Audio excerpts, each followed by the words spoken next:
The 12 tribes of Israel each had a specific purpose, a specific assignment. The tribe of Judah could not do what the tribe of Levi did. The Levites had a specific assignment that they themselves could only do. At no time could the tribe of Levi decide, I want to be praised and I want to be a part of Judah. And they began to switch that up. Each one had a certain, let me say it this way, each one had a certain sound, but they bore one identity as the tribes of Israel. There's one covering, there's one house. They had different sounds, but they're able to establish a harmony in that. Now, the harmony eventually was broken because we know the two tribes decided this is good enough for us and this is where we want to stay, which is sad because those two definitely carried out a generational curse all the way.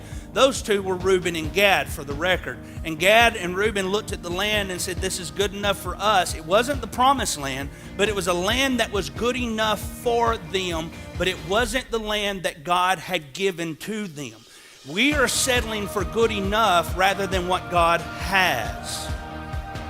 Good enough becomes a standard. You may have a good idea, but it doesn't mean it's what God wants you to do. A good idea will get you in trouble, whereas a God strategy will give you victory because you already attained it without ever even having to fight for it. Even though you're going to have to go through some valleys and hardships and trials and tests and tribulations, victory is already given unto you. Gad, for example, Jesus comes into the other side of the shore and there's a man bound by chains, tormented by the demons, out of his mind, running around naked, and he was from the place of the Gadarenes. When Jesus set him free, he came into his mind. He was bound no more by chains. He was in clothes. He was talking with a sound mind.